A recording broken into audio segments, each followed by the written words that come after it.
1911. And at Grenoble, far to the north, an army of high-performance cars is gathering from all over Europe to fight a fascinating alpine duel.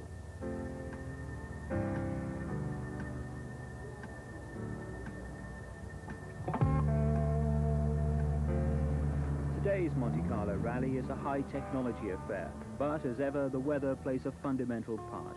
This year, it's cold but dry. The roads that make up the many stages are, in the main, snow and ice-free. They look set to remain so.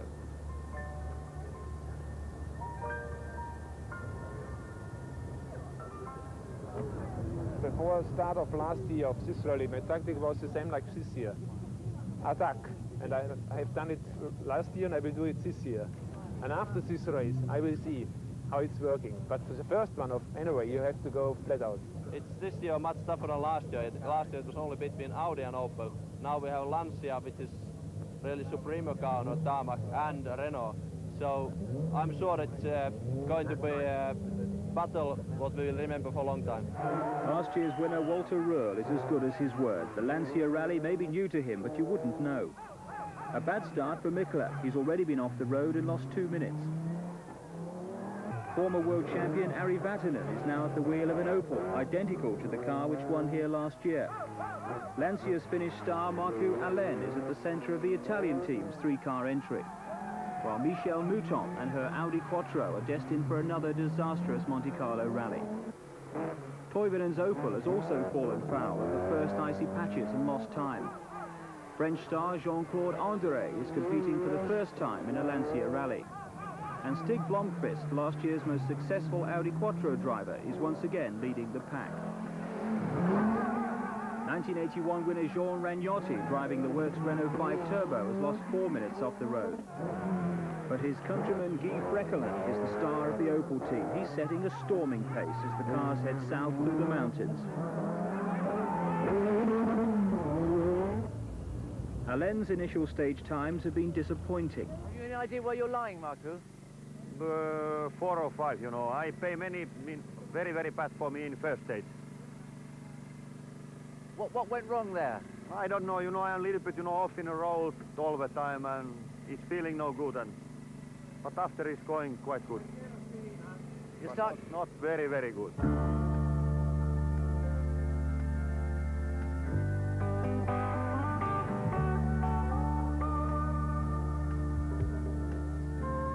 Sunrise over Monte Carlo, and another fine day in prospect as the first cars make their way into the town.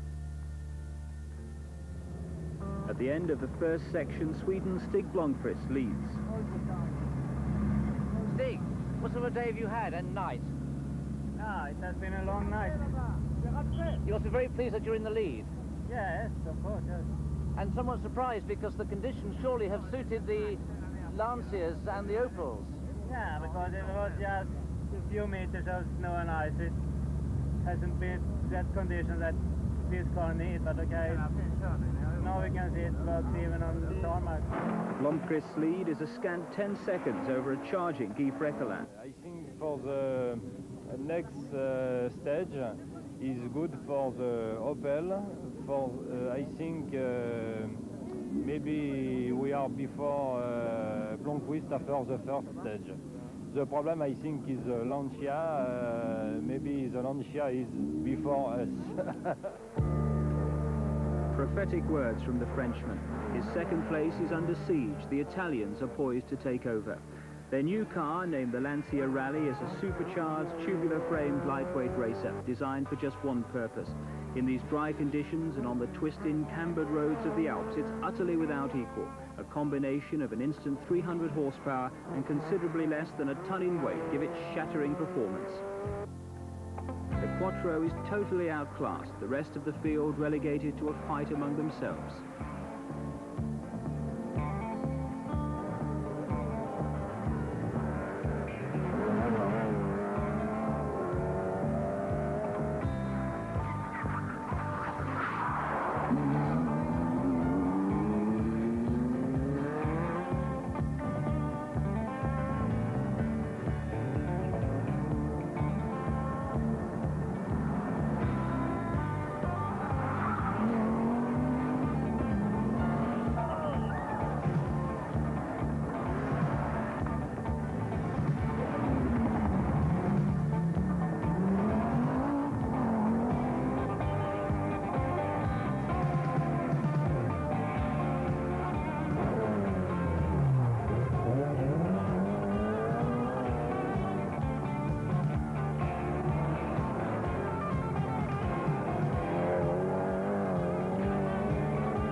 Still fighting hard, but now overtaken by Rallye and Alain, Stig Blomqvist clings grimly onto third place. And even up here, high in the Alps, there's still no snow. Four-wheel drive and 340 turbocharged horsepower are just not enough. It's Audi sadness, Lancia joy.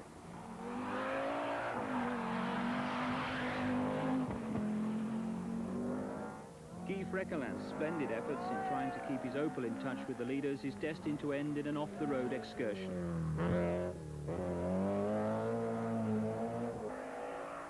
And Mikkola, fighting back from a lowly place in the top 10, is now up to 4th.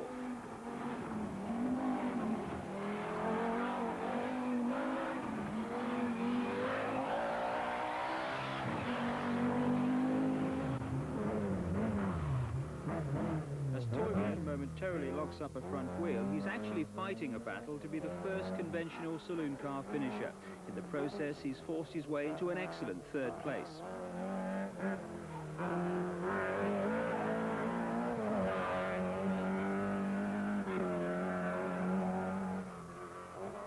But Lancia's successful story doesn't extend to all their cars.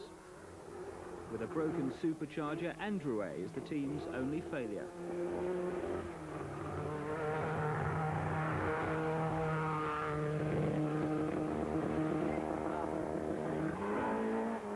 Uncharacteristically subdued performance, Ari Vatanen heads towards 5th place. The pace of rally development has told against last year's winning car.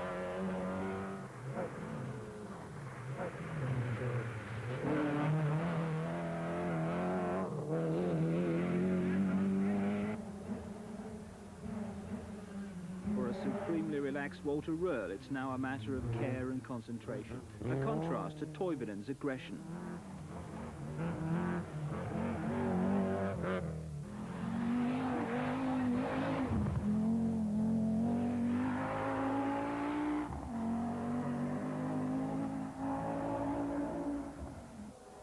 The last daylight special stage of the rally at the French ski resort of Saint-Aubin.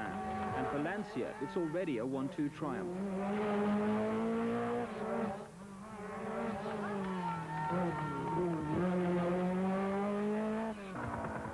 Blomqvist's car is still the leading Audi, and he's now pressurizing Toivonen to some effect as the cars turn south for Monte-Carlo at the end of the second section, with only a short night loop to complete before the finish.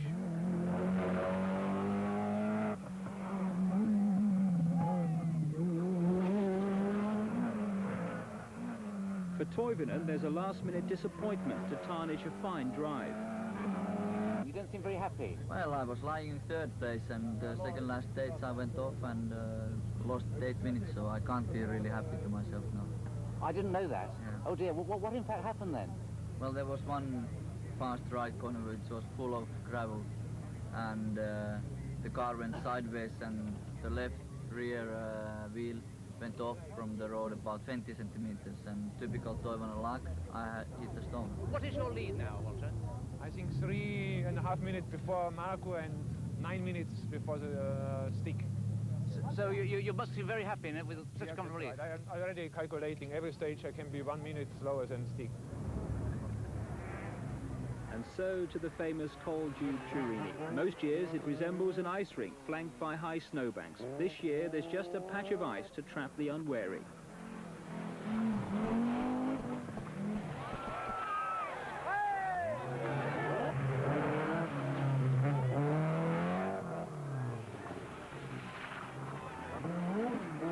And some are a little more unwary than others.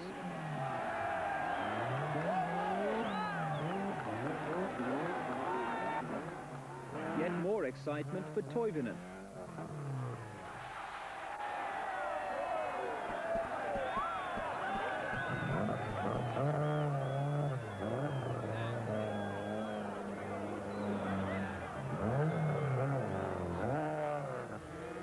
Back at Monte-Carlo, it only remains for Walter Röhrl to claim the champagne. A superbly professional drive from the world champion, his second